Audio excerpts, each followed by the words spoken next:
Hi, it's Stephanie Thomas, week 5 of my journaling, and I've gotten more comfortable and a little bit more happier than I was in week 1. So, thank you for the opportunity to stretch me a little bit further than I've been, and now I look forward to doing a few more recordings in my upcoming classes.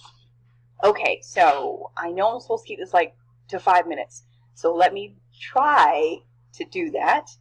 The first part of our assignment this week was to take the assessment activity in 13-3 to see whether I am at risk for diabetes. I ended up answering 6 out of 10 of the questions as a yes, which indicates that I am at risk of contracting perhaps type 2 diabetes. I do not have a family history of diabetes either on my mom or my dad's side, so that's a great thing. But there were some other issues like I'm tired quickly or I'm always feeling tired. I go to the restroom a lot.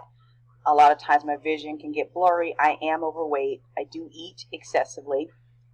My wounds do take some time to heal. They don't heal as quickly as they used to. So I know now that I really need to watch what I'm doing and do my best to be very proactive about not becoming diagnosed with type 2 diabetes. Because even though in our book it said that not everyone who is overweight turns out to be type 2 diabetic, however, at least 80 to 90% of those that are diagnosed as type 2 diabetic are overweight once they're diagnosed. So I do think that there is a correlation between the two. And it's better to be safe than sorry and to just go ahead and make better choices moving forward so that I can reduce my overall chances of contracting any types of chronic conditions. Our next part was examining the relationship between health and wellness by discussing the impact of diabetes on at least 3 dimensions of wellness. Well, the first one I selected, of course, was physical because type 2 diabetics can suffer from dental disease, foot problems. There's a lot of amputations that can happen either from their foot or their leg, kidney disease, and nerve damage, and that's just to name a few. That doesn't even go into the vision problems that can be experienced and all the other comorbidities that can happen if, in fact, you are suffering from diabetes. The second thing I chose was from the emotional standpoint. I do facilitate self-management classes for diabetics that are 60 and over, and a lot of times they're in denial about even being diabetic. They're upset when they do finally accept the fact that they do have diabetes and they have to manage it now. Some are actually resentful that now at their age they have to change their lifestyle in order to improve their quality of life moving forward. And then the final thing I chose was the financial aspect, having now to pay for doctor's visits and perhaps enlist the help of a health coach or a nutritionist to help figure out, well, what does healthy eating look like? Can I come up with meal plans? Perhaps they'll need a trainer or someone to help them get on an exercise regimen that they can stick with. There may be additional charges associated with having to get certain medications to keep their A1C levels down or to keep other health problems from surfacing. So from the physical, emotional, and financial aspects, those are just a few of the impacts that diabetes can have on the dimensions of wellness. And then finally, the question was for us to identify 3 lifestyle habits that a person can practice to reduce his or her risk of type 2 diabetes. This, of course, I took to heart because, like I said, I answered 6 out of the 10 as a yes. One of the main things that you can do is exercise regularly. Maintaining your weight or getting down to a healthy weight is completely critical. So getting into that 150 minutes a week, which is really not that much, 30 minutes 5 times a week can be done, and it can be broken up in increments. It's just really coming up with a plan and then working that plan. Second, not smoking. Smoking is the number 1 cause of preventable death in the United States.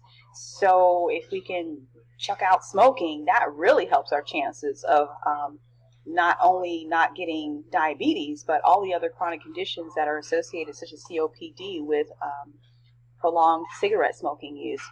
And then finally, eating a low-fat, high-fiber diet. I meet a lot of people who have no problem exercising, but we all kill it when we get into the kitchen. So finding a diet plan that is low fat, high fiber, finding foods that you love and can enjoy that can replace some of the not so healthy things that we're eating can go a long way into making lifestyle habit choices to reduce the risk of being diagnosed with type 2 diabetes. All of these things, of course, are things that are most people know, including myself.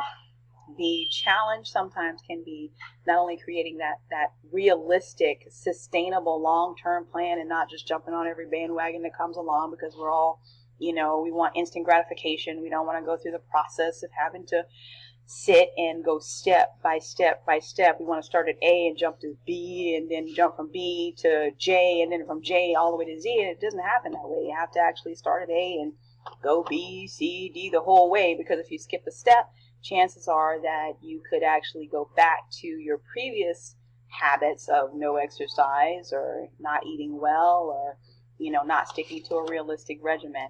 So for all those reasons, it is very, very important to all of us to maintain or establish health smart behaviors that, again, that are sustainable, that we can pass along to our children, and our kids can pass along to their children, and keep it as a generational type of lifestyle.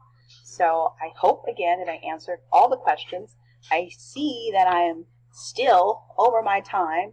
I've recorded over 6 minutes, but as I said, I really enjoyed the class. I am enjoying the class. I'm able to implement a lot of the things that I am learning. I am saving all of the PowerPoint presentations so that I can go back and reference those, as well as to go ahead later on and do a deep dive into the information, since, in fact, like I said, health education, healthy living, wellness through the mind, the spirit, and the body are all interconnected. And I just want to do my part to help people feel better and healthier and happier. So thank you again for the opportunity to expand my horizons. I now have a new tool that I can use to talk to people and spread the message of health and wellness. Okay, thank you so much for your time and your feedback. It is much appreciated, and I've taken everything to heart, and I will continue to use the tools that you have provided moving forward. Okay, take care, happy holidays, and have a fantastic new year.